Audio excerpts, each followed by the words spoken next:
He Gobalaka, He Kripa Jalanidhe, He Sindhu Kanyapade, He Kamsandaka, He Gajendra Karuna Parina, He Madhava, He Ramanuja, He Jagatraya Guru, He Pundarika Kshamam, He Gopi Jananatha Palaya Param Janami Natvam Vina. He Gopi Jananatha Palaya Param Janami Natvam Vina. Advaita Bodhabja Sahasra Rishmihi Shanter Lataya Kila Kalpa Vriksha Samsara Santapa Vinasha Chandraha Krishna Sada Hladakaro Mamastu. Krishna Sada Hladakaro Mamastu.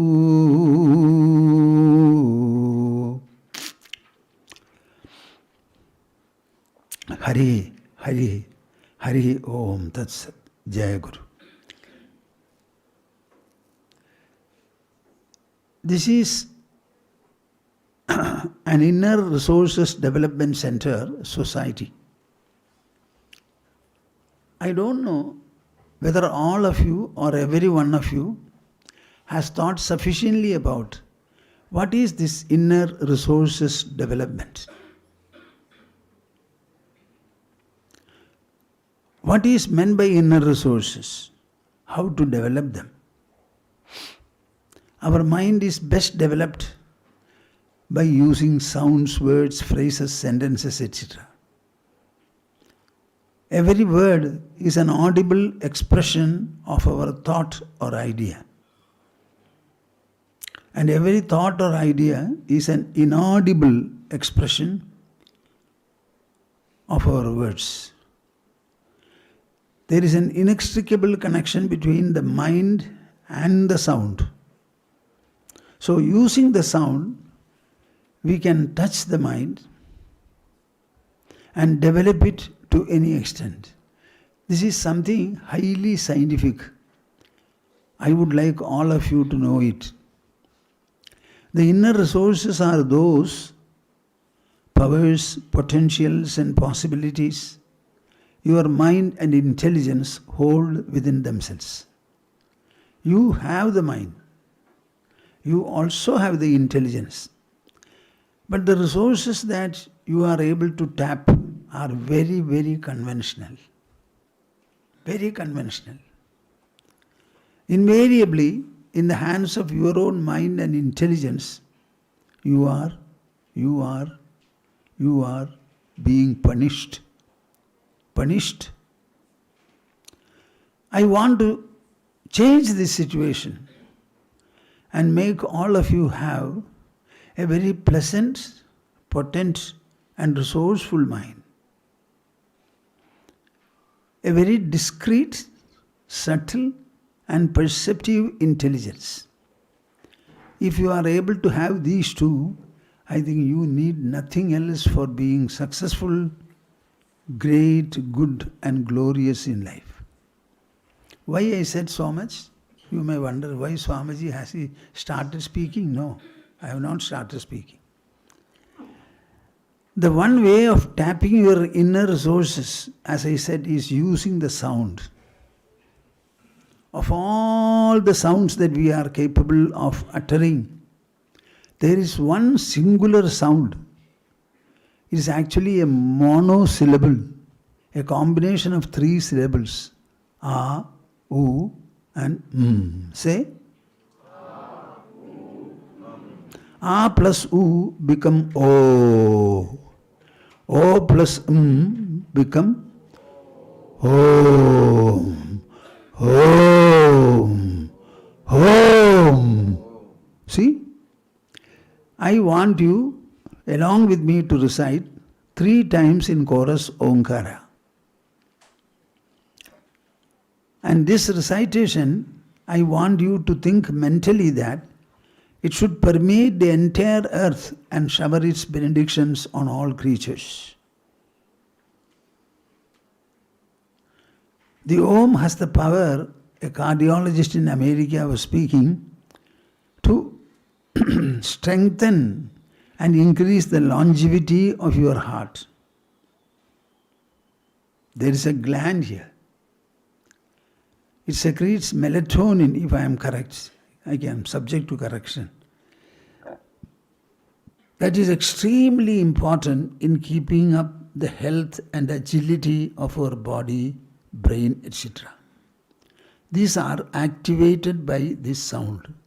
When a sound is produced, it creates a vibration, and that vibration fills the whole of your body and cells.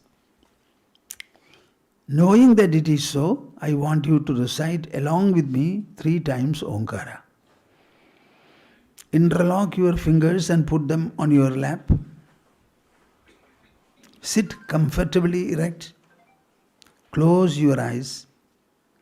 Open the mouth and heart and join me.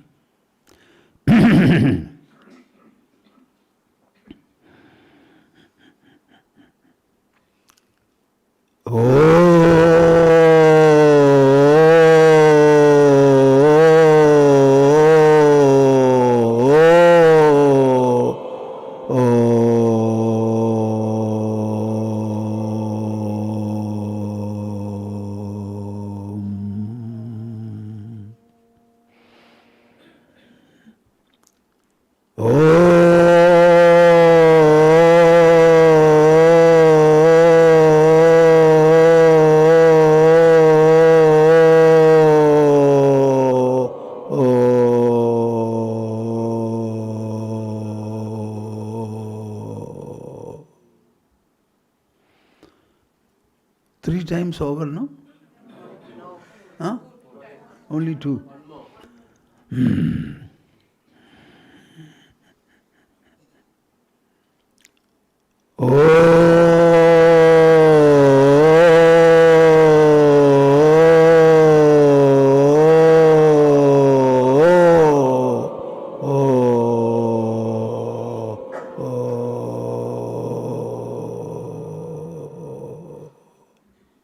Very good. Very good. Every day you should chant at least 25 times Omkara, if not at one time in the morning, evening also. See how well, how vibrantly and how long you can chant it. Yes, questions?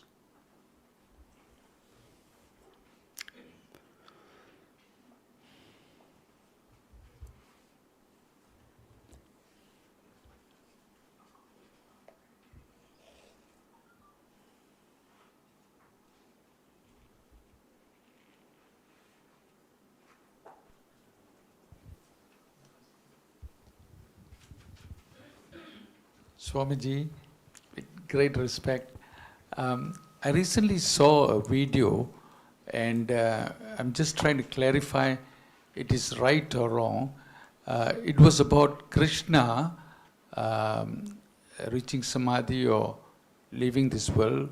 And the video said something like he was disappointed with some incident or something like that. I was not clear.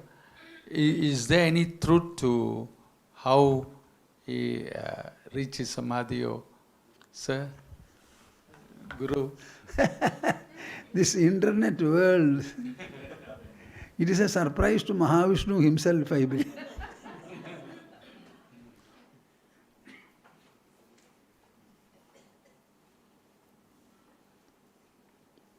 You want to know how Krishna finally departed from the world, and was the departure associated with any kind of a disappointment in him? So I thought the video was fake, so I wanted to clarify. Many people do not know the more enlightening aspects of his life. Everything in Krishna's life is a revelation. He is called a Purna Avatara. What? A complete Avatara of divinity. That is divinity in human expression. That is called Avatara. Normally we people are born, and we are born and we live as products of the world, interested in only things we see, becoming prosperous and all that. That is not called an Avatara. A person should be born and as early as possible, having his normal growth, the whole life should be a divine dispensation. Then it is called an Avatara. So Krishna's is a Purna Avatara. That kind of an Avatara, we don't have anything else. Why is he called a Purna Avatara? This is something very interesting to know. Krishna appears before us as a human Krishna in Mahabharata, the epic Mahabharata. It consists of 125,000 Sanskrit verses. Krishna appears there as a human Krishna, a friend, associate, and also a benefactor of Pandava brothers. Later on, our people thought, this is not sufficient. Seeing Krishna's greatness, goodness, glory, and exceptional fullness, they decided that people should be given a beautiful Krishna, whose life even before birth we will give details of. And then you find the embellished Krishna. This appears in Srimad Bhagavatam. Srimad Bhagavatam is a text which is before us. It was written 1400 years ago. And language people and historians say it was written in South India when the Alvars were very strong. They were Lord Vishnu's bhaktas, Vishnu bhaktas, Vaishnavites. They were very strong. The language of Srimad Bhagavatam is quite different from all the other writings of Vyasadeva. The other writings are very poetic, very simple, beautifully symmetrical. But in Srimad Bhagavata you find a number of knots, hardships, peculiar sounds and combinations and the like. So actually, in terms of the writing, we cannot say it is the same Vyasadeva who wrote all the Mahabharata and other things. Maybe another man with the name Vyasadeva must have written, or the author must have called it like that. We cannot say. That is in mystery. So in the Srimad Bhagavatam, Krishna's life is fully dealt with. Fully dealt with. And everywhere you will find it supra-human, supra-ordinary. And that ordinariness extends to every facet of his life. You are asking me whether Krishna was disappointed or not. I have written a book called Dharma Kalpadruma, that is in Malayalam. I have characterized 5 people there. One is Vyasadeva himself.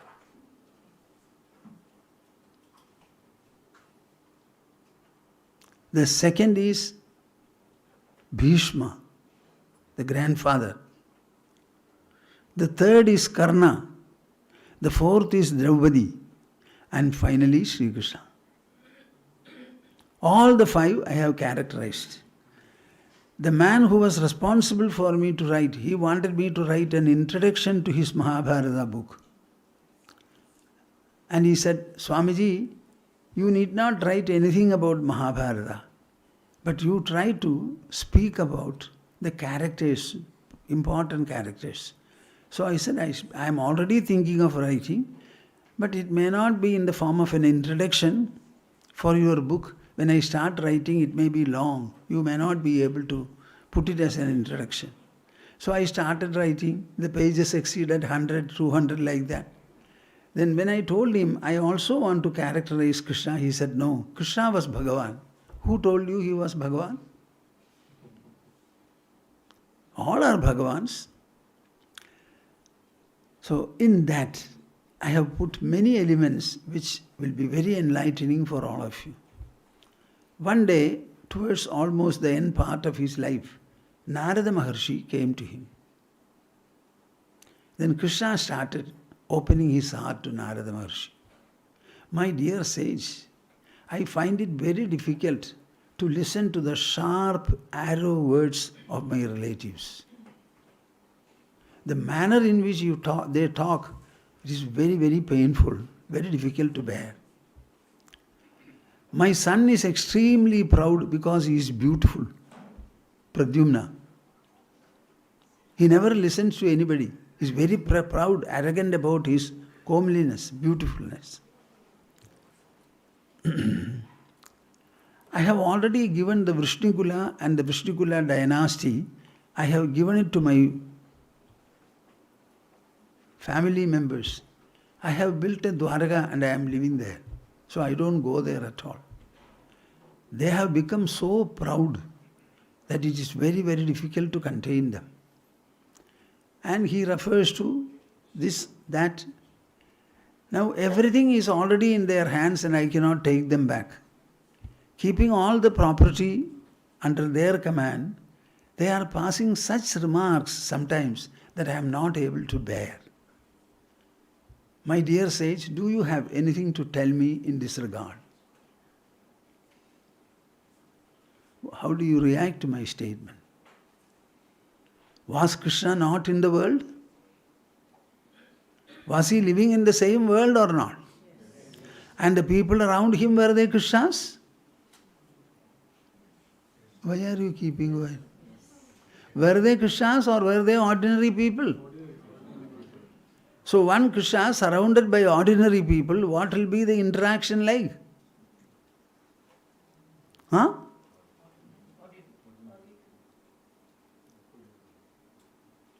Then Narada advises him.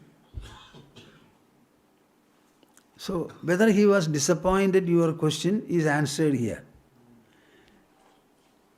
Brahma came from the heavens along with his followers, retinue, and standing on the air, he was talking to Krishna in Dwaraka, saying that, my dear Lord, people generally live here for 120 years. You have already extended it by another 125 years you have lived. Your chair above is still empty. Nobody can sit in it. So please come back soon and sit on your chair. Krishna smiled.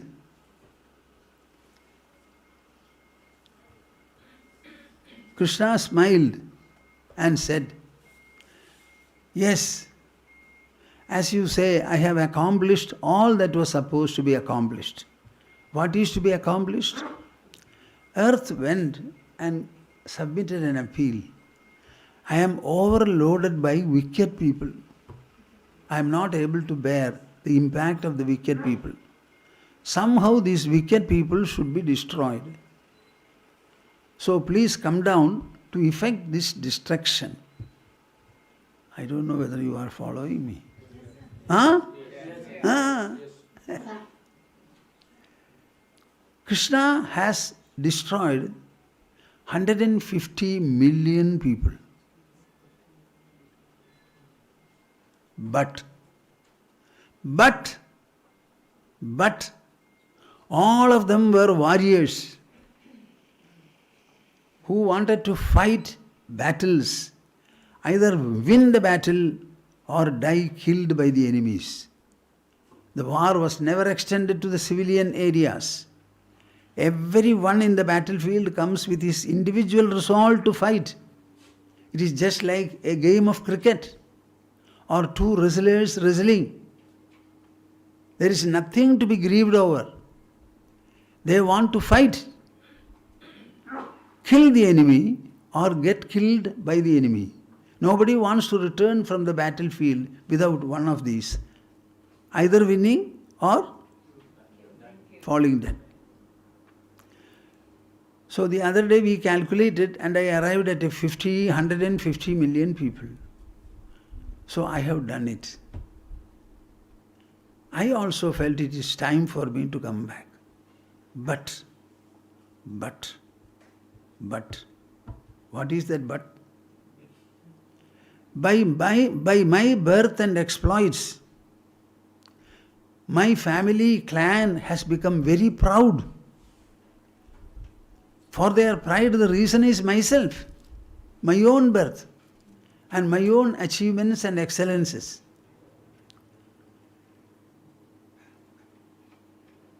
They have become so proud that they cannot be controlled by anybody. But when I am there, they will listen to me. Suppose I leave them, nobody can face them and challenge them. They will start spreading destruction like the oceans overflowing the boundaries. Are you following me? Yes. I have a doubt. Like oceans overflowing the boundaries, they will destroy the whole society. So I want to destroy them. And then I shall come back. You are all parents, many of you. Can you take such an attitude about your own children and grandchildren? Suppose you have very great wealth and you bequeath it. And because of the wealth they become blinded. You cannot give them the discrimination that you want. You can give wealth, it is a material item. But how can you gift intelligence, discrimination, goodness, kindness, sympathy and all that? Our family people are very, very wonderful according to me. One person may have only one son and he has millions and trillions of ringgits. He was born with another brother who was not so fortunate. He has two sons. What this man will do is write a will of the whole wealth to his single son, not giving at least 1 million to the brother's children. Tell me, are you different?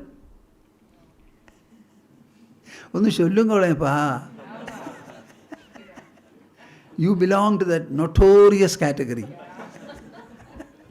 Possessiveness.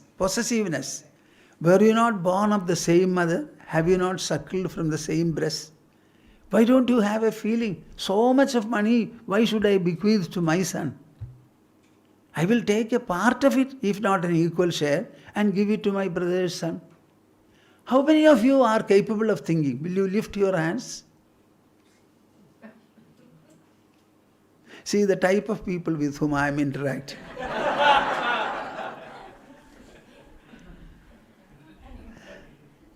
Here Krishna says, if I leave them, they will become uncontrollable. So I want to destroy them and then I shall come back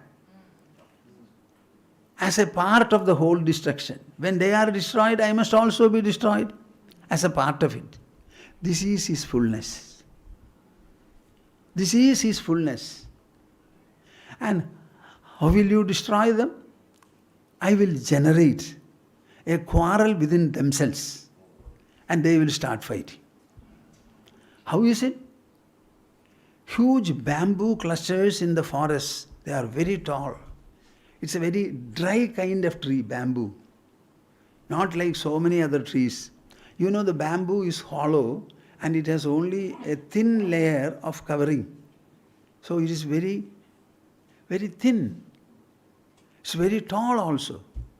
So in wind they start swinging and one rubs against the other, and fire is generated and the whole bamboo cluster is destroyed. Our nature is very great, my dear souls. It teaches us in many ways. As the fire in the bamboo cluster, I will create a quarrel and fight between them.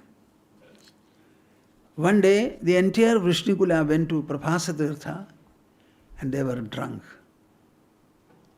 After drinking, hot words began to be exchanged. It soon grew up into a quarrel and finally all became unfriendly to each other, inimical to each other. They started beating against one another. there is a particular type of triangular grass. Triangular. It is thick, inside filled. I don't know. Do you know, Ma, its name? Unnivishan, do you know? It grows. So you can pull it. It is a flexible stick, you can say. They pulled it and started beating against each other.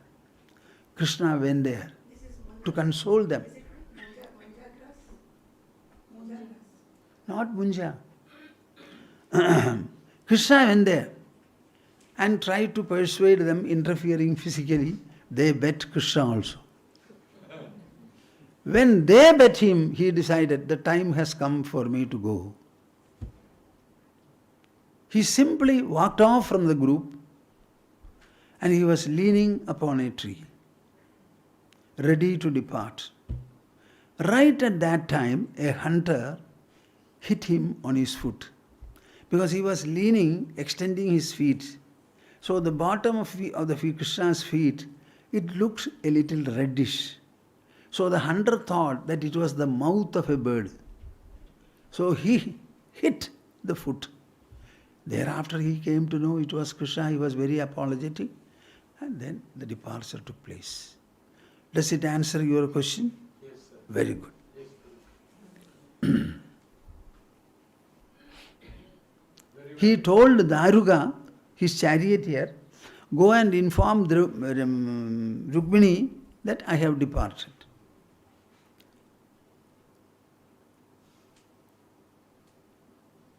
Draupadi was the only person who lived the full life of marital life.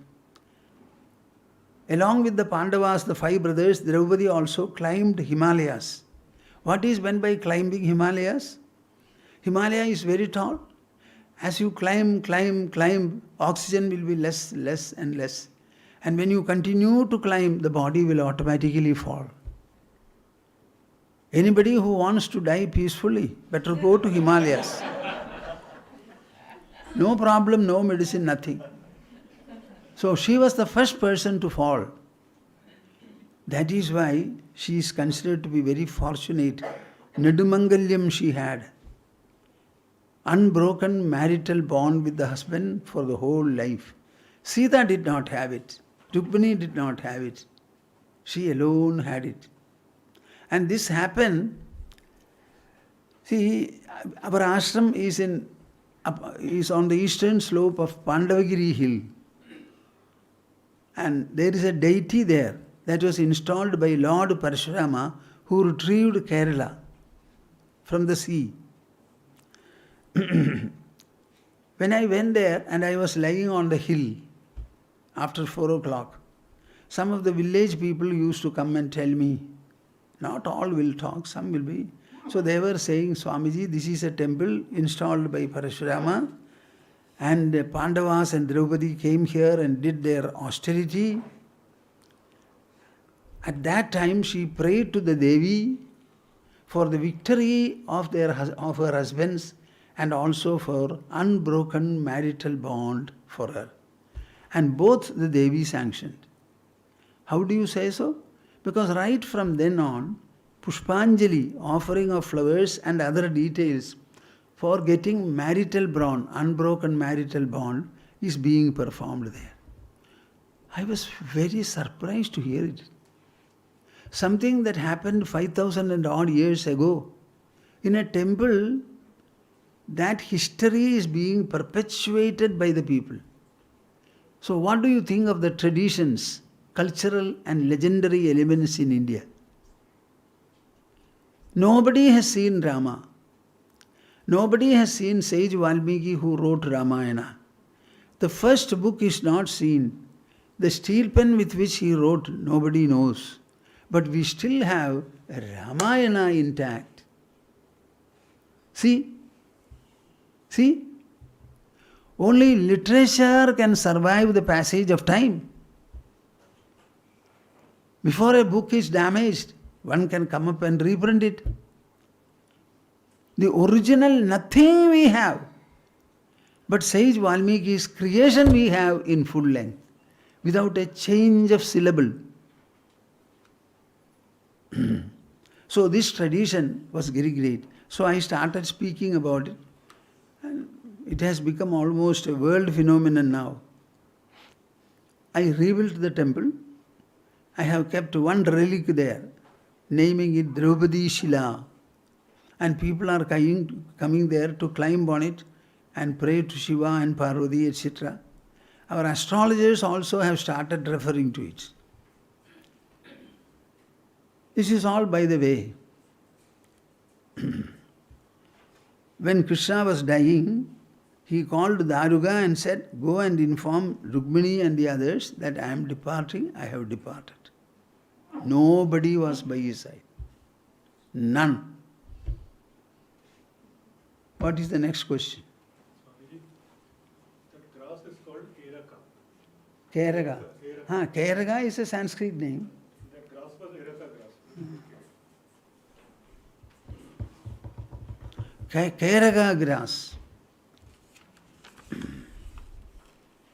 Swamiji, life has become so complicated with different self-inflicted problems. How do we keep life simple and less complicated? How do we battle addictions and vices? Is there a simple few steps you can share to help us start the journey of simplifying our life? Whose question is this? Get up. Get up. Very good, Manoj. This is a very fundamental question, a little complex also. I will try to give an answer. What answer I will give, I myself don't know. But I will begin to speak. Life has become complicated. It is true.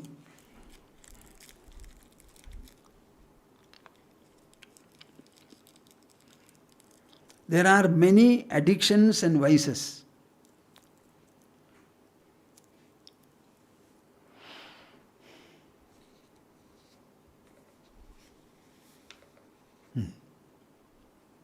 Shall I tell you? Right from my young age, we were drinking coffee. And the coffee I used to drink and I used to be given by the mother was milk and coffee decoction. There was no water other than in the decoction and the milk itself. So it will be about, how much will it be a glass? 750 milliliters? No. Our glass is not like that. It is more than 250 milliliters. 1000 milliliter will be a liter, is it not? This is 1/3 of a liter. Nearly that. One glass of coffee we would take in the morning. No breakfast. And we take only our food at about 10:30. So this coffee was sustaining, but it also had an addiction. We did not know that it had an addiction, etc. When I grew up, I was in Kolkata. I felt that I should stop this coffee. Suppose I traveled. In all places in the north, coffee will not be available, only tea.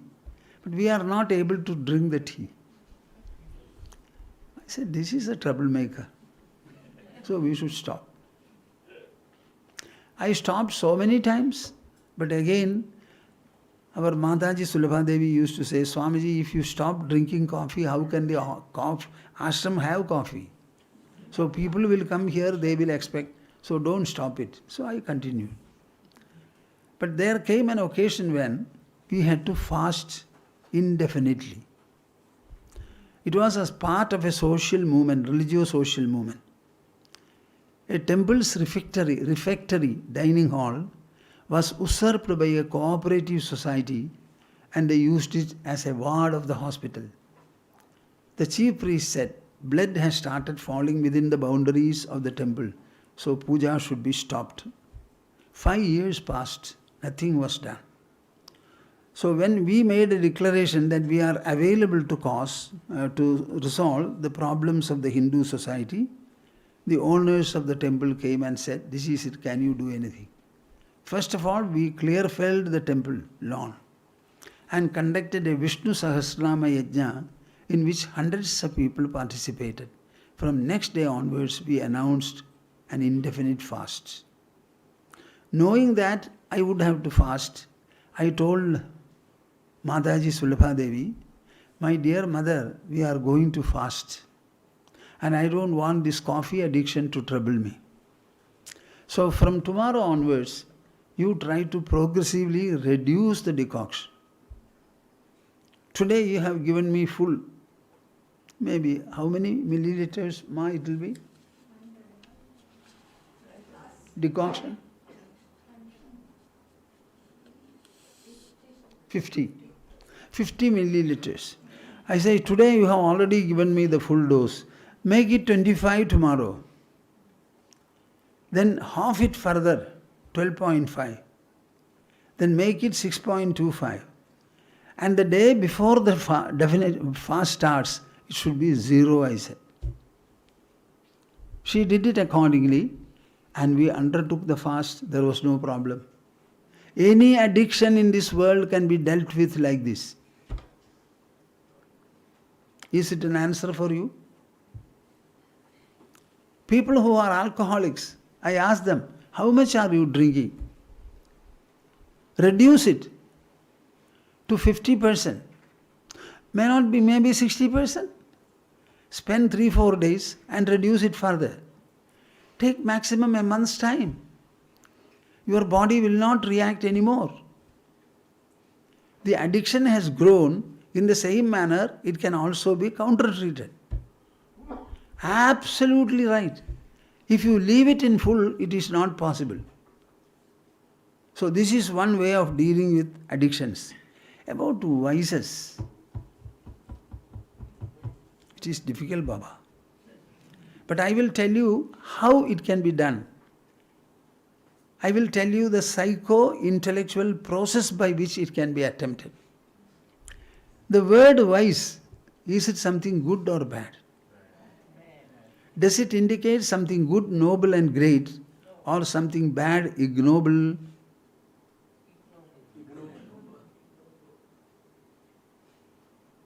And infamous. Once you say you have a vice, what are you supposed to do? Tell me. You are about to sip a cup of tea. It has gone to the lip. Right at that time, your friend says, "Don't drink, it is poisonous." What will you do? In the same manner, when you understand something to be wise, what should you do? So either please don't say wise, virtuous, and have it. Or when you say wise, simply get rid of it. The meaning of the word wise is, throughout our life, we only have 2 points to be incorporated. Incorporating the desirable and eliminating the undesirable. This is all what you want to do. Whatever is desirable, can you not have it? It is desirable, Baba. A good shirt is desirable. So what will you do? You will wear it. A bad shirt is undesirable. What will you do? Throw it away. I am only asking you to incorporate the desirable. And the undesirable, I say, eliminate it. Is there any problem in this? So constantly think, it is wise, wise, wise, wise, wise. I am not one who likes wise. I cannot be vicious. I cannot be vicious. I cannot be vicious. I want to be virtuous, virtuous, virtue, virtuous, virtuous, virtuous, virtuous. Go on repeating it in thousands and thousands and thousands. After some time you will find your mind cannot tolerate the vice. I am not asking you not to indulge in it. That indulgence will become sparing, narrow down, narrow down, narrow down. Years back, I was in Shillong. One day, a middle-aged man came to me. He said, Swamiji, I am a trader. I have become a dozen times a millionaire. What does it mean? He had to become a dozen times millionaire means 11 times he was not. He lost his riches. That is why he had to become again. So between the 12 times millionaire life, he had at least 11 times total loss. Now I am all right. I have the addiction, I am an alcoholic. I want to stop it. Tell me how. I laughed profusely and said, my dear ex, listen to me. Be attentive. I will explain to you until you understand what I say. But after you have understood, don't stand in my front. Go and implement it. No further question. Yes. Are you ready? Yes. So I said, I am not asking you not to drink. But take the alcohol in the vessel and see your beloved God in this. And then sip, I say. What are you doing? Your beloved God you see in the drink and then sip. So that the drink will be not alcoholic but godly. He started trying to argue. I said, keep quiet. I had already told you not to speak to me after I have communicated the message. If my message is not clear, I will explain to you. If the message is clear, please go away from here. Implement what I said. I have not asked you not to drink. I have only asked you for this addition. Seeing your beloved God in the drink. I have no news about him. If he had done what I said, he would have become a non-alcoholic at least in 2 months. Does it answer you? What is the next question? About simplifying our life. We say our life is complicated, civilization has advanced. But the story I have to tell you is, world has not changed, nor has the human changed. Do you agree or disagree? My audience is very poor. You don't respond. Do you agree or disagree? Agree. Then tell me why world has not changed, everybody changes. World has not changed because this world is constituted by 5 elements, Panchabhutas. One is the solid earth, the fluid water, the gaseous air, the hot and brilliant fire, and space indescribable. These are the constituents of the whole creation. Tell me, in these 5 elements constituting the creation, is there any change? No. Except that we have polluted the earth, polluted air, etc. As constituents, there is no change. Now, which is the other factor to be gone into? We, the human individual. We have got a composite personality. In the composite, my dear children, are you following my talk or what I talk is Greek? நீ என்ன சொல்ற அம்மா புரியுறதா? So you should bring your friends. We have set up a youth wing here and we want the youth wing to be joined by so many youths, and you should unleash a strong movement here. I would like to conduct a program in which at least 100 youths should participate. And all are very, very rational, intelligent, scientific points we will incorporate. And everything is meant to decorate your personality, ornament your personality, strengthen the mind, sharpen your intelligence, elevate your ego. Why should you not come and join? Where else will you get it? You tell me. Then I will come there.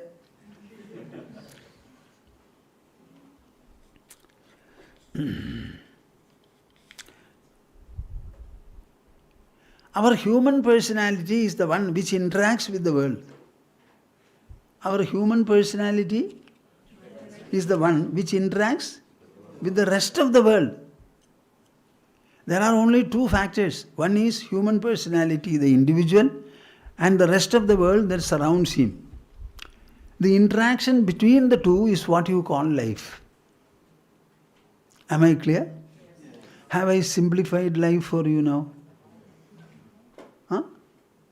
Life is an interaction between the living individual and the rest of the world. And this interaction takes place where? In the world or in the individual? And in the individual too, where? Our body is consisting of matter. And matter is inert. It cannot experience. It cannot give rise to knowledge. So our eyes, though they are eyes biological in character, the biological part is not brought by matter. Our body is animated by the mind, activated by the mind. So the experience that you have with and through the body, that experience is not material. So where is the interaction taking place? You see a tree stands there, you stand here. It does not come to you, you do not go to it. But still you see the tree. Tell me, where are you seeing? Why don't you be vocal? Are you seeing the tree in your eyes? You know what the eyes do?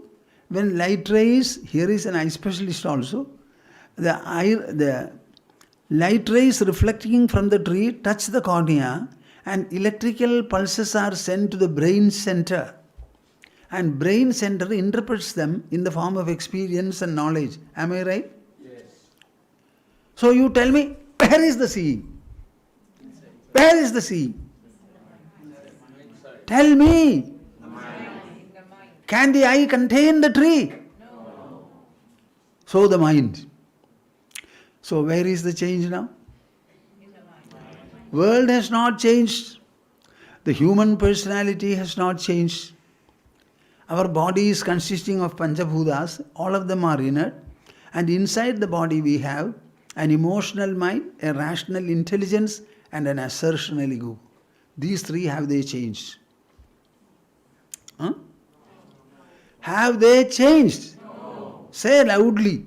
No. No. So tell me, is the world or life changed? Is it not simple enough? So if my interactions have to be benevolent, joyful, they have to give me strength, elevation, expansion. Where shall I focus myself? 1 millimeter away from my mind or right in the mind? And your mind is inaccessible to the others. Your mind is inaccessible to your own mind, your own mother and father even. For married people, the husband's mind is inaccessible to the wife and vice versa also. So the entire life is lived in the mind, by the mind. Because it is safely within your body and you alone can access it, can you not touch up, improve, enrich, elevate, expand, empower, glorify, beautify your interaction in the way you want? Yes or no? Yes. So where is the trouble? I will not live in this world as a slave of the world. I shall live in this world as a master of the world. Our senses are superior to the objects they see. My mind is superior to the senses. Intelligence is still superior to the mind. And most superior is the I. I. Do you have to produce the I, or the I already there? So tell me, everything in you is superior to the world. Once you understand this and you live and move with this consciousness, what will be the position, you tell me? You know what I tell the world? What I tell the world? My dear world, you put me anywhere you want. Throw me into anything. But mind you, you cannot add a plus to me. Nor can you inflict a minus on me. My body is full with substances, and my mind is full with peace, harmony, contentment, and fullness. Nothing can enter there. Your efforts are bound to be a failure. Mind you, you are dealing with a human, and the world is Panchabhutas, inert matter. Is the creation superior to you, or you are superior to the creation? என்ன நீங்க பேசாம இருக்கலாமா? எடுத்து குதிக்கண்டாமா? சத்தியம் சொல்ற போது, when I reveal this truth, you should jump. Here is a Swami coming and telling me that my senses are superior to the world. Mind is superior to the senses. Intelligence is still superior. And the I, the most. So where is in you something lesser than the world, my dear souls? Can anybody dislodge what I have said? I invite Lord Shiva to come here and contradict me. Krishna also I invite to contradict me. About Krishna, you know what is my attitude? Would you like to hear? Yes. I have been speaking about Bhagavad Gita for 67, 66, 68 years. I am not governed by any commentaries. I have not read also. But I have read Krishna's Gita and understood it myself. And my whole intention was, whatever Krishna wanted to convey, that I should convey. So I will never distort the text. I will only go according to the text, according to the word, every time. Suppose Krishna comes to me and tells me, Swamiji, you are doing wonderful exposition, but I have 1 or 2 points to tell you. I said, Krishna, mind your business. Too late. You spoke 5,000 years back, and this book has been accepted and all people are following it. I don't find any kind of an amendment necessary. Suppose you now come and amend, what surety is there that you will not come again after 1,000 years to come and amend? So please go back, I will say. Your Gita is full, complete. It gives all the fulfillment that one seeks. Am I talking too tall? No. Or do you appreciate what I say? Yes. I am conveying a message for you. Yes. So that is why I say, the world can add nothing to us. It cannot take away anything from us.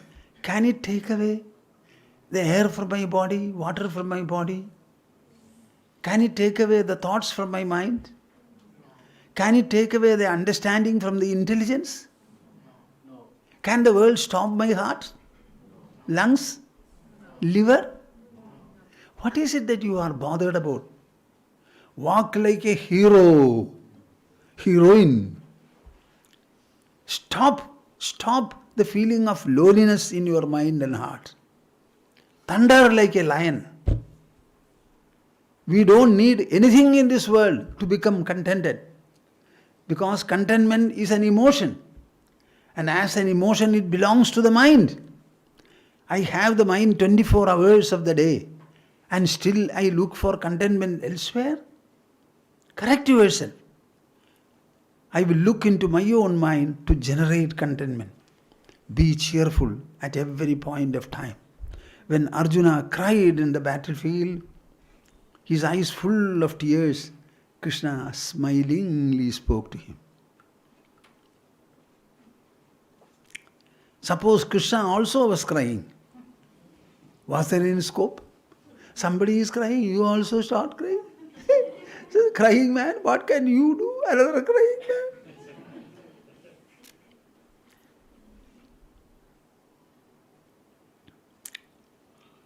So, is it an answer for you?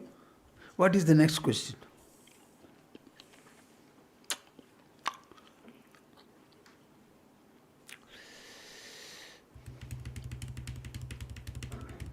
If you have no questions, children are there, I want to reinforce them. Our youth. All of them are here? Our youth wing people?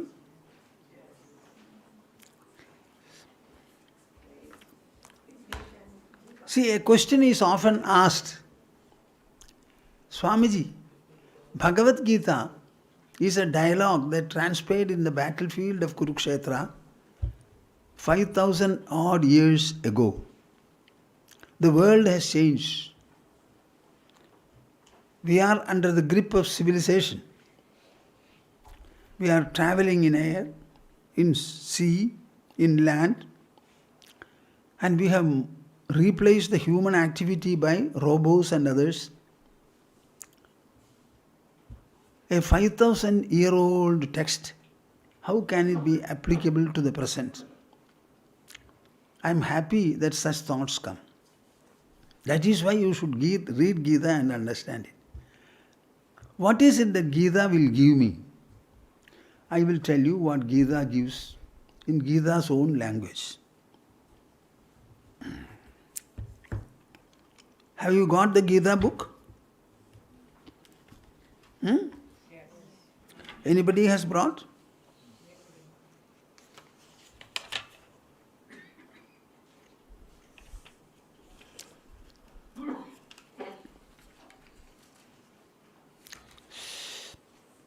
This is verse number 22 from the 6th chapter.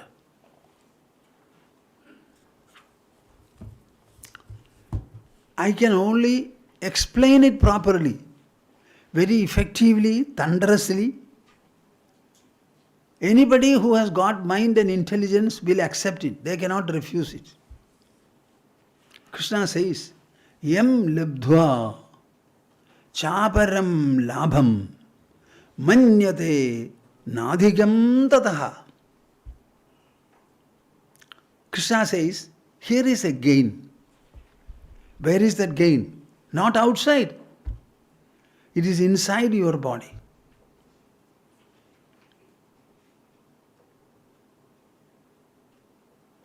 It is inside the body. And it is to be accessed by your mind with the help of the intelligence. Am I clear? Yes. Are you following me? I am a fast speaker. Now I have reduced my fastness. I am slowly telling you. Yam labdhva chaparam labham manyate nadhigam tadha. If you follow what Krishna has said, you will be able to get a gain. What is that? Gain. After gaining that gain, you will feel there is nothing greater than that.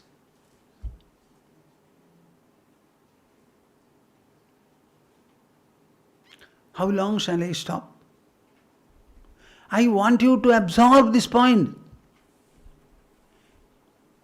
By getting which, you will feel that there is no greater gain.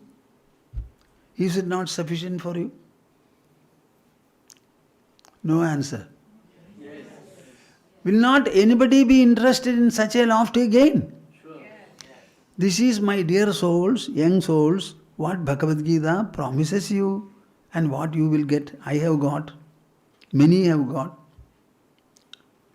your mind will think that there is nothing greater than that. Not only that, functionally, what is the other effect?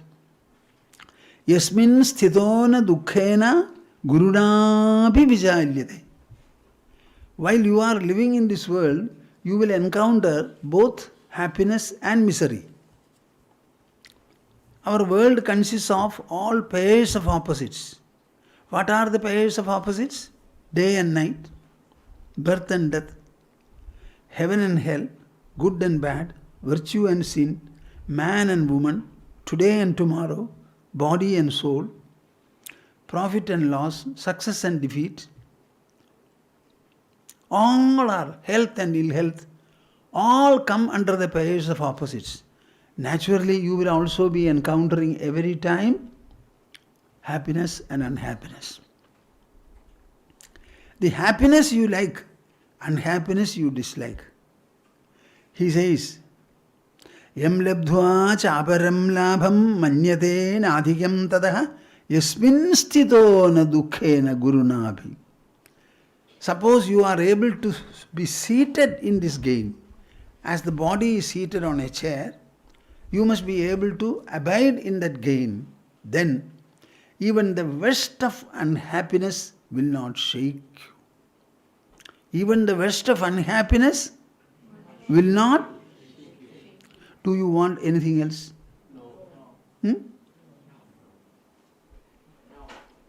One is, you will not find any gain greater than that. So you have got the greatest. While living and interacting in this world, all the dvandvas, pairs of opposites put together, create only sukha and dukkha, happiness and unhappiness in you. The happiness you like, the unhappiness part, you will not be shaken by it. Even the worst of calamity and the worst of unhappiness, misery, you will not be shaken by it. Tell me, as a human, do you need anything more? No. This is what Bhagavad Gita gains for you.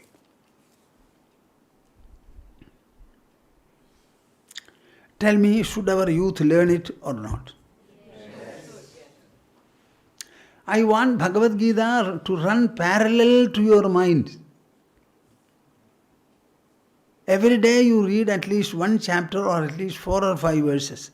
Whenever you encounter a problem, you open the book anywhere and then start reading from the right side. You will find by the time you read 3 or 4 pages, you will have the solution for your problem.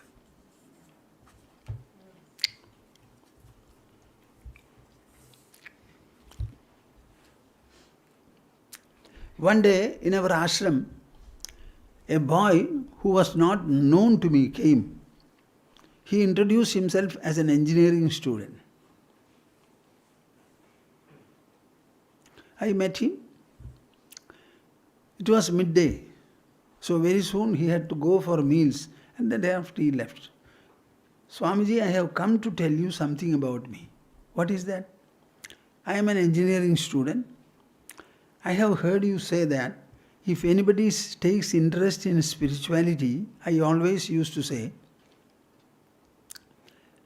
a matter which you take 1 hour for reading and understanding, you can read it, if not in 30 minutes, at least in 40 minutes.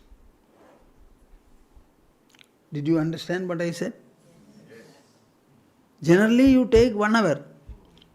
If you are interested in spirituality and you get exposed, every time it will sharpen your mind and intelligence. Even hearing me will sharpen you.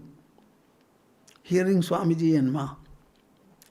Because our words are like that. Our communication is meant for it. It will also generate health for you. Our looks are for that. Our communication is for that. So, you said, so I started taking interest, I am listening to your lectures, etc. I had my friends. I was not scoring well. From 3 and 4, I started scoring 6.2. So my friends asked, how is it that you have suddenly picked up? Then I told them, Swamiji has said this, I am taking interest in spirituality and my score has gone up. Another time he came. He said, now I am in the last semester. When the marks came out, my friends are still remaining in 6.2. I have scored 6.82. Huh? And they were wondering, you were always a backbencher? And we were 6.2. Now you have exceeded us. 6.82. What do you tell me? What do you have to say about it? Is spirituality something good or bad? Good. Don't think that spirituality is only to make a sannyasi. Sannyasa is far away. We are not expecting any one of you to become sannyasis. But I want every one of you to become clever, dexterous. Krishna says, Yoga karmasu kaushalam. The yoga that I am imparting is to make you dexterous, efficient. A very good performer.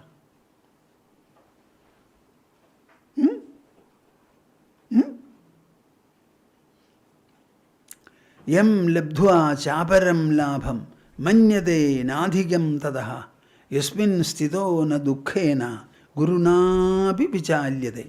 This sloga I will teach you today and stop.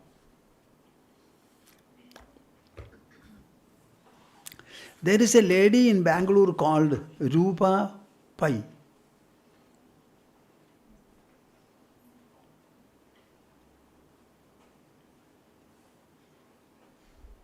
This Rupa Pai was a doctor?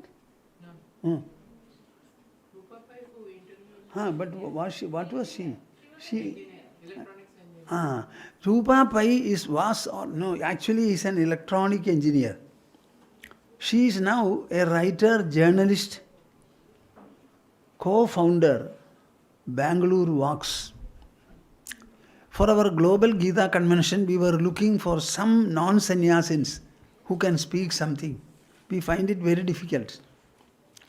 Talking sensibly about Gita, etc.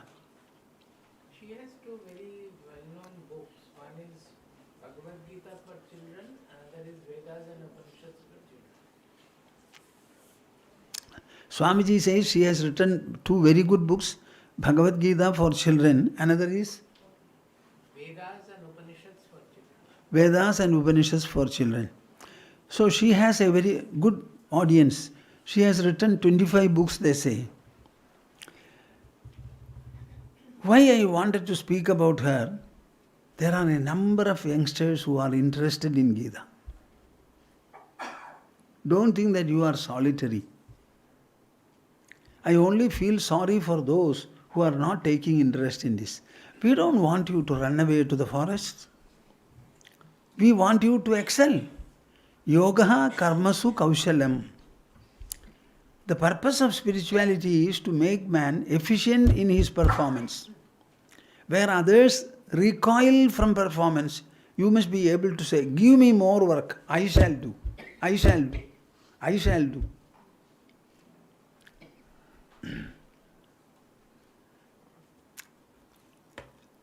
Many of Rupa Pai's books are bestsellers.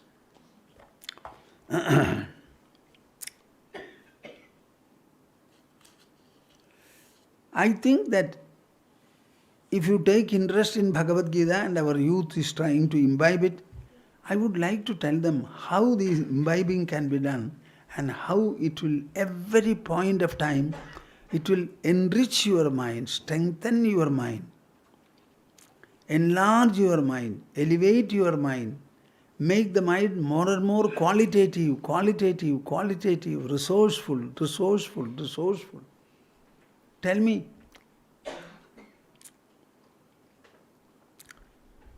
is it enough if you work with a short, constricted mind?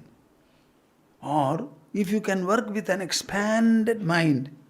Our body is not going to expand.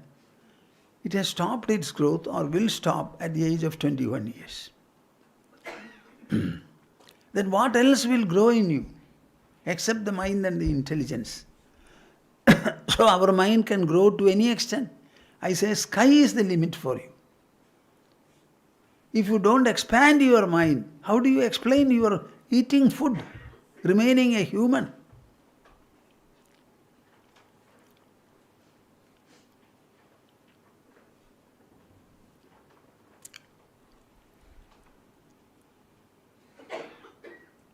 Yoga karmasu kaushalam. This is exceeding efficiency. One becoming excellent in his performance. I talk generally on performancial excellence. Performancial excellence. We conducted a workshop in New Delhi. The first workshop was Excellence and Beyond. Harnessing the inner resources. This was the title given. We described it as brain stimulation. But the CNN refused to accept the word. So they said brain stimulation. Why? Any language will have additional words. I have every right to make an additional word for my use. I am a writer. So I called it brain stimulation. Gymnasium can be there. Body stimulation. Here, brain stimulation.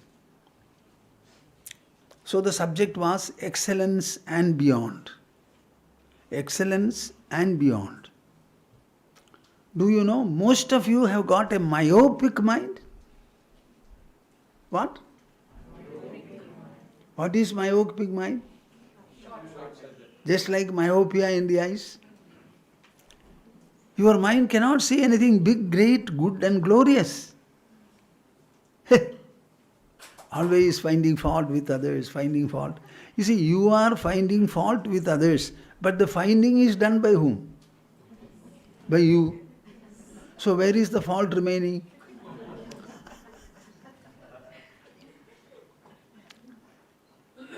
Why don't you find the good in others? Suppose we are blaming somebody. Somebody may be the object of blame. Who is the subject blamer? Huh? Who is the blamer here? So if you start blaming, don't you think your mind will be full of blame? So is it not blameworthiness? This is our trick. We try to enlighten the people and strengthen them.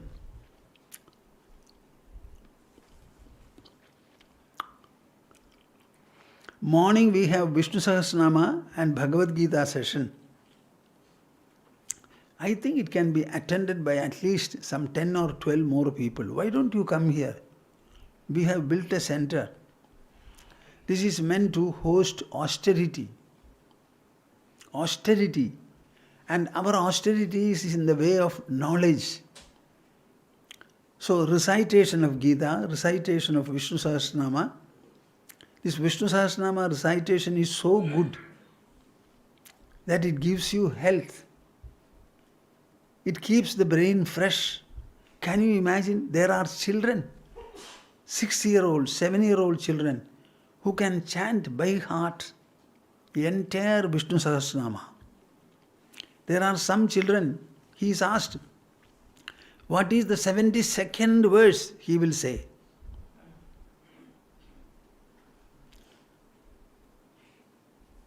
What is the 68th verse? They answer.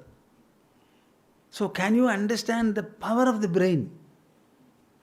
Every one of you has such a brain. Why don't you use it? Chant Vishnu Sahasranama, learn it by heart.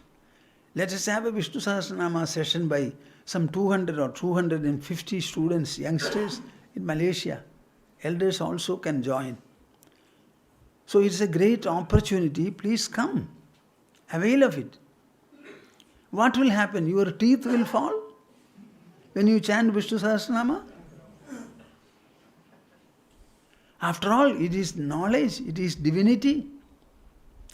Every word is coined by man. Every word contains an idea. The idea empowers the mind. What? How do you empower the mind? By drinking water? By applying something on the skin? How can you empower the mind? You have to empower the mind by mental things. So these 1,000 names, when you are uttering, sound comes from the tongue, but the actual process is working in the mind. By processing the mind through 1,000 names, do you know how much of benefit it is going to get?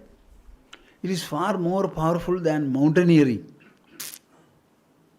Mountaineering. When you grow old, dementia, you will not have. Alzheimer's disease, that also will not be there. So why don't you?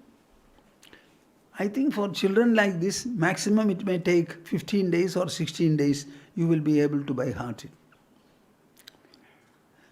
Now I will make you recite the verse, Bhagavad Gita verse, 622, 6th chapter, 22nd verse. Yam labdhva, loudly and hear. When you chant, you should hear. And while hearing, you should think, have I chanted it properly? Is the pronunciation correct? Yam labdhva. Close your eyes. Yam labdhva. Chaparam labham. Chaparam labham. Manyate. Nadhigam. Tataha. Manyate. Nadhigam tapaha. Yasmin sthito. Yasmin sthito. Na dukkhena. Na dukkhena. Gurunapi. Vichalyate. Did you have difficulty? No. Then open your eyes and look at my mouth and tongue. I hope it is visible. How the ucharana comes. Yam labdhva. Chaparam labham. Manyate. Nadhikam. Tataha. Yam labdhva chaparam labham.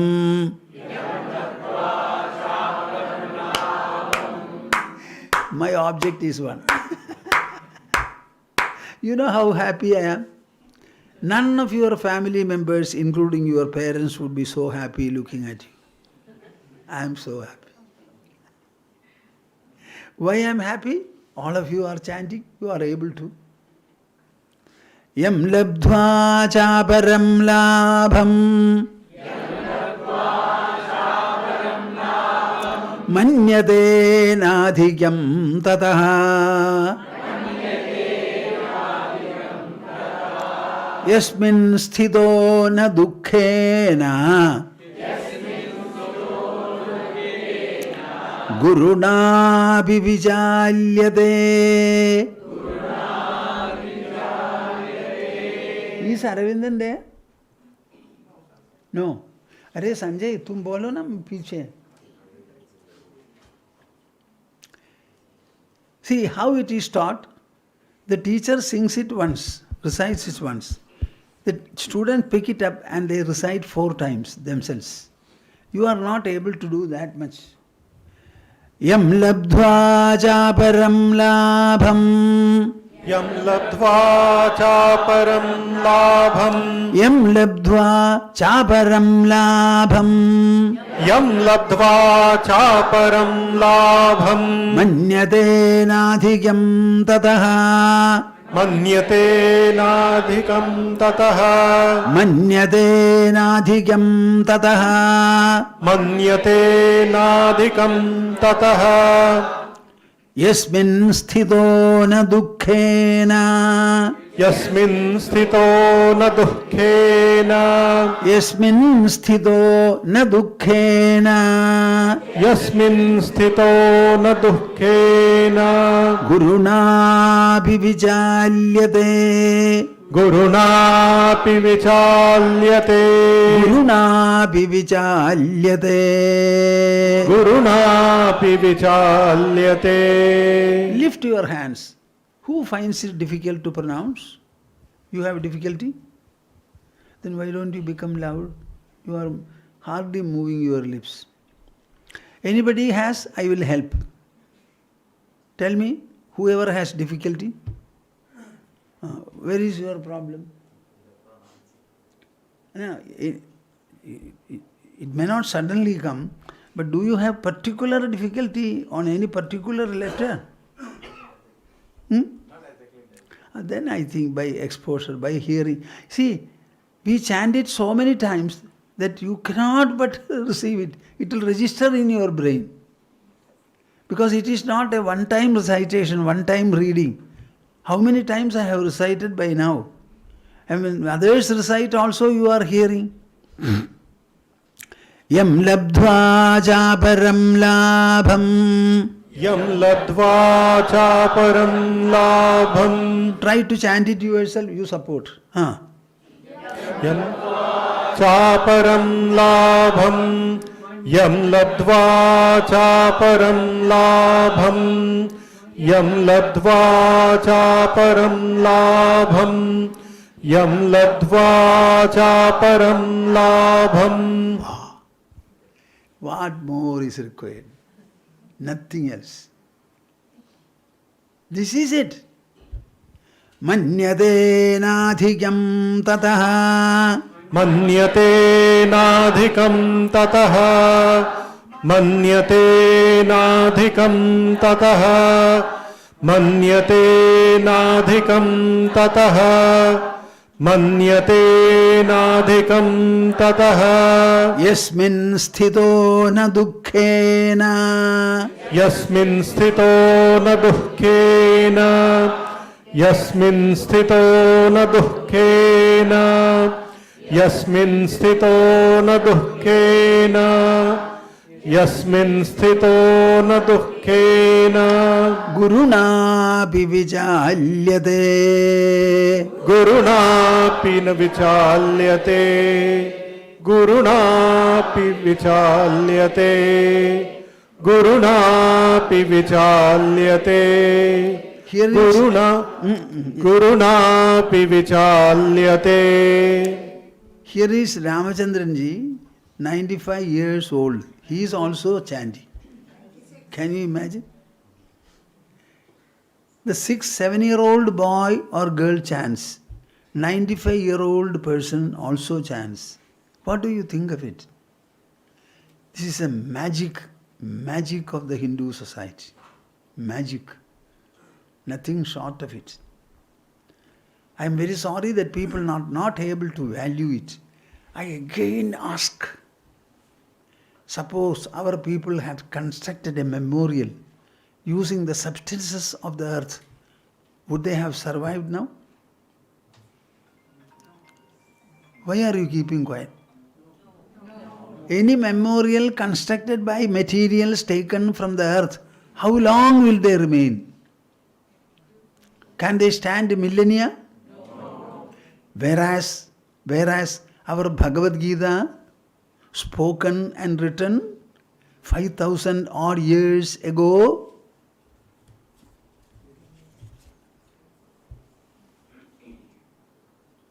it is still there, imperishably. Anything of man's creation other than thoughts recorded, can they survive? The ravage of time? No. Understand this. The greatness of India is it has been able to produce such eternal literature and preserve it. Generation after generation. If in one generation people did not take interest in learning and teaching it to others, don't you think the legacy would have been broken and lost? You know, when I look at you, so many of you present in this hall, you cannot imagine the appreciation and estimation I have. Your very presence here is telling me this is how people in the earlier generation also learned, taught. Your forefathers are extremely happy that you have assembled here in this center for inner resources development to chant, learn and practice Bhagavad Gita. Many generations later, your successors would be extremely grateful for you. You have chanted here. Don't think that the chanting will go away. You have chanted with the mouth and tongue, but the vibrations are produced in the mind. Am I clear? Yes. Huh? Yes. Without the mind's express participation, can a sound come out of the tongue? No. So it has become part of your mind process. And this mind process will automatically get bequeathed to the next generations. Biologically, we have inherited our parents, not merely parents, their parents, their parents, their parents. Even medical science is not able to say how long is our heredity, is it not? This is so far as the body is concerned. What about the mind and the intelligence? It has also inherited from the father, mother, father's line, mother's line. We children, particularly the sons, 5 sons of my parents, I am the last. All of us are very good in Sanskrit. If you look for the reason, our mother's father was a Sanskrit scholar. So we took to Sanskrit like fish into water. So when we initiate you into this recitation and you repeat it, it has got far-reaching consequences. Far-reaching. Every one of you is equal to 10,000 people for me. Every one is equal to 10,000. What is this? A society which is able to produce this number of people to chant Bhagavad Gita, to listen to Bhagavad Gita. What is that? It's a song sung in the battlefield of Kurukshetra to enable the most illustrious fighter to shake him up from his delusion, from his fear, from his doubt. That great and glorious Arjuna came with 13 years of preparation to fight the war. He did sleepless austerity to get Pashupadastra from Lord Shiva. Do you know the story? Shiva wanted to gift him, but it was an astra, a weapon. To whom should a weapon be given? To a weak man or a strong man? A chivalrous man who will use the strength for the sake of society, to make sure that he was deserving it. Where Arjuna was doing austerity, one day a boar came running with an arrow in its body. Chasing that boar, a forest dweller and his wife also came. When the boar came, Arjuna hit. So his arrow pierced the boar.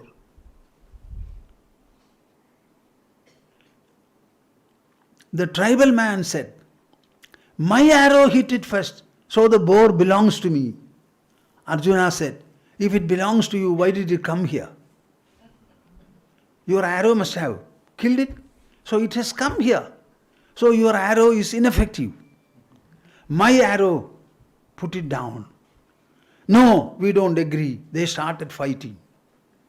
And in the duel, Arjuna gave a hit in the chest of Shiva. He smiled and laughed and revealed his form. I am Lord Shiva. I wanted to test you and make sure that you deserve my Pashupadastra. You have won the game. Pashupadastra is yours, he said. Why did I say this? Foregoing sleep, Arjuna did austerity during the 12 years of forest exile, and he came to the battlefield of Kurukshetra with a view to fight excellently and have the laurels from there. Such an Arjuna crumbled when he examined both the armies. His body started trembling. The Gandiva bow which he held, it slipped. He could not hold it. The mouth went dry. The mind started whirling like a whirlwind. The intelligence said, do not fight, it's a sinful war. Tell me what else is left in a man? Are you following me? Yes. His Gandiva was the greatest material acquisition that you can think of. So the material resource is down. He is not able to hold it. Body trembling, shivering, mouth drying, mind whirling, intelligence, no, this is sinful, don't fight. Tell me what is left aside in him. Poor Arjuna, unable to stand, sat, leaving the bow and arrow. An illustrious fighter sitting on the chariot, unable to stand in the war front. Can you imagine it? You can imagine. Huh? You will study well, go to the examination hall, after reading the question paper soon. Huh? What is this? You have studied 1 full year, only to write for 2.5 hours. So you should read the question paper and start smiling and start writing. Instead of that, if you soon, is it acceptable? Similarly, Arjuna, Krishna said, no, this is not the behavior of a fighter. Mind you, we are not in the palace. We are not in the holy bank of a Ganga river. We are in the battlefield. Hear the twanging of the bows, discharge of arrows, one after the other falling. That is the song of this battlefield. Why are you speaking differently? Arjuna was shaken. The conversation started from there, lasted for 2.5 hours. At the end of it, Arjuna said, did you hear me well? Krishna asked. Is your delusion gone? Yes, Krishna, by your grace, I heard you well. My fear and delusion and doubt are gone. I will take back my bow and fight, if necessary, 20 Mahabharata wars, he said. This is Bhagavad Gita. Tell me whether it is desirable or undesirable. Desirable. Should you learn it or not? Yes. Is it a good decision? Yes.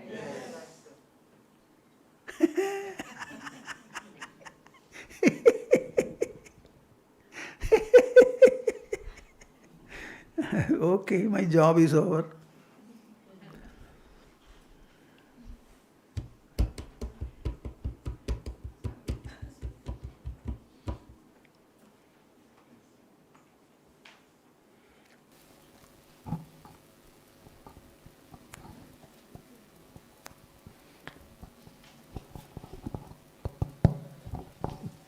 Thank you, Swamiji.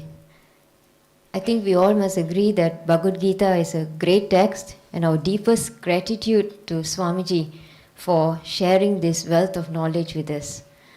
I think it's always inspiring to hear all this greatness, and I think we must take Swamiji's message seriously and let it run parallel with our mind. So I will just proceed with some announcements before we allow Swamiji to conclude the session. Our next Bhagavad Gita Q&A session with Poojya Swamiji is this coming Thursday on 8th of September. Please join us for that session. Dinner will be served at 6:45 p.m. Okay, the session starts at 8 p.m. Now, those of you all who are joining us for this session, please bring along your Bhagavad Gita book if you have one. Swamiji, Poojya Swamiji and Ma will be here until 14th of September. And Nuthan Swamiji will be here in Malaysia until 11th of September. I think this is a great opportunity for us to be here as often as we can. And we have a series of daily activities going on every day at the center. So let me just tell you a little bit more about these activities. At 6:30 in the morning, we have morning prayers. At 9:30 a.m., we have Bhagavad Gita chanting with Nuthan Swamiji. At 11 a.m., we have mini satsang with Poojya Swamiji, and that's followed by lunch. So those of you all who are here in the morning for the 11 o'clock session, please join us for lunch after that. In the evening at 5:45 p.m., we have evening prayers over here. And at 6:15 p.m., we have a bhajan session led by Dr. Arindan.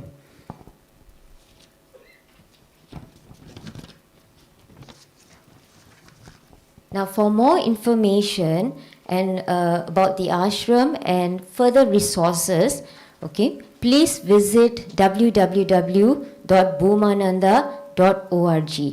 It's a wonderful website. I would urge everyone, if you have not had a look at it, please visit the website. And the audio and chanting sessions on Bhagavad Gita led by Nuthan Swamiji and Ma are available in the chanting section of this website. Okay, please take a look at it. I think it's a great way for us to learn how to chant the Bhagavad Gita by referring to this section on the website. Okay, all talks during this program are also made available on YouTube Global Gita. Okay, so if you want to know further information about this, please reach out to any of our volunteers. Yeah?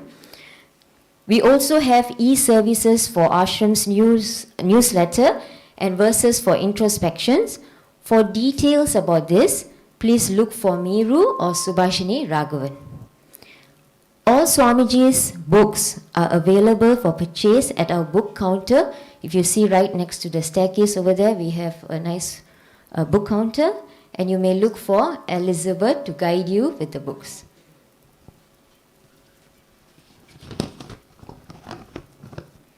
Finally, we have a flyer on our regular SIRD activities.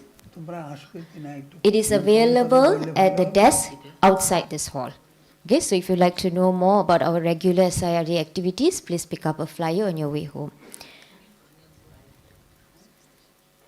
Okay, all right. I'm reminded to make one more announcement.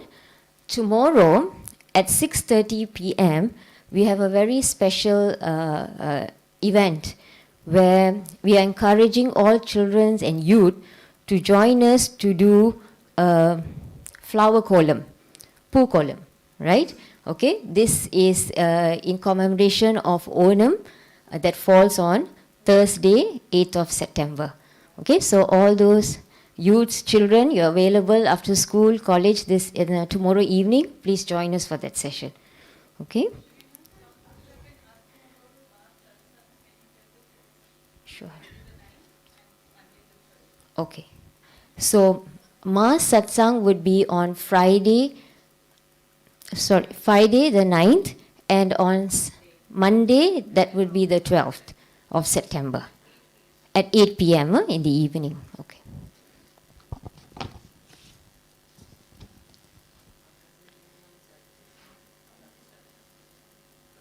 I think we will let Swamiji to conclude the session, after which please form 2 rows gentlemen on my right and ladies on the left, to offer your pranams and receive prasad from Swamiji. So we will see you all on Thursday at 8 p.m. and please join us for dinner at 6:45 p.m. Jai Guru. See, all these youngsters, you should make it a point that you discuss whatever you have heard here, found here, felt here, discuss it with your friends.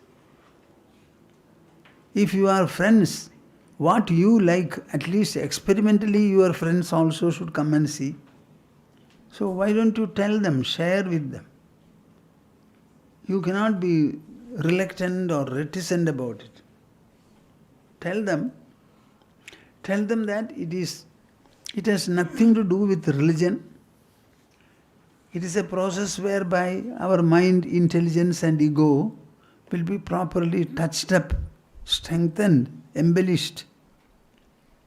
Just like with exercises and ornaments, the body is made beautiful. We are trying to make your mind, intelligence and ego very beautiful. Why should anybody dislike it? People should rush to such an occasion. So, our Malaysia Hindu society, I always feel they are culturally starved. And the young children in many families, they don't have a proper direction. I have been feeling this for a long number of years. If some of you can form to initiate a youth movement here, a youth movement. See, initially it may be a little hard, but once it is really given shape to, people will start joining in large number. We will evolve some very good programs, all intellectual and mental programs around Bhagavad Gita, Vishnu Sahasranama, etc. Our target is the mind. Mind, mind, mind, mind. Can you stand in front of a mirror and show me a reflection of your mind? So you tell me what is the way to understand the mind? Only by introspection, thoughtfulness, we have to think about the mind, reflect about the mind. So when we help you, the immediate result will be your qualities will grow. Your performance will be better. You will score more in the classes. You will talk better with your friends. Confidence will start growing, growing, growing, like the waves in the sea. You will not fear. Fear is a product of the mind. Courage also is a product of the mind. Don't think that courage belongs to the body.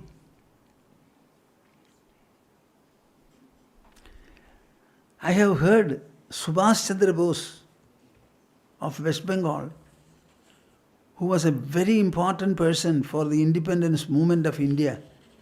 He used to ask people, if you want to join my army, put your hand. I will put a nail here.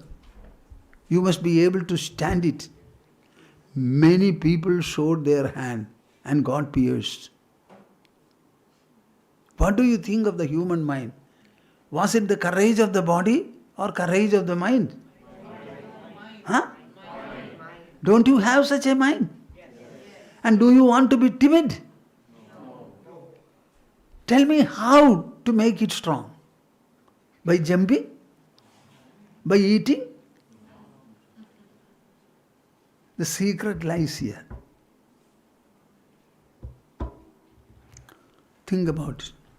Before we go, you should be able to bring each one of you at least 2 or 3 more people to be participants in the youth wing we have formed. How many are there already? 7.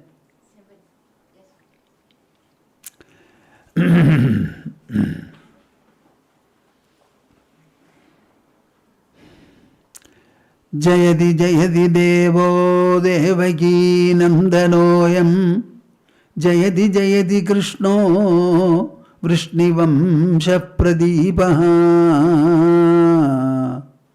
जयति जयति मेघश्यामलः कोमलाङ्गो जयति जयति पृथ्वीभारनाशो मुकुन्दः जयति जयति पृथ्वीभारनाशो मुकुन्दः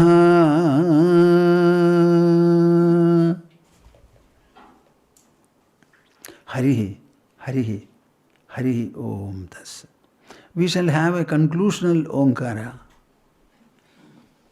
It should penetrate your own mind and heart, invigorate them, apart from the worldly expansion and benefits. Take your pose for it by interlocking the fingers, etc.